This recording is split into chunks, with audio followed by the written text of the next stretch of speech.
shape fields activity with Rantaran's reference sheet. So this is a metal board and these are the magnetic shapes. So you can see it doesn't fall. So now you can make different figures and shapes.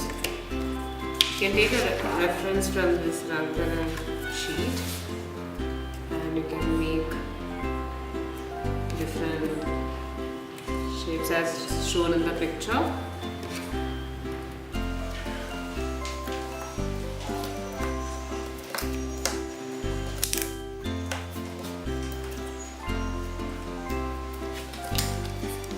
Picture is ready. Now, if you are pro at this, if you don't need reference, you can remove this and you can make your own hut if you want, a tree if you want.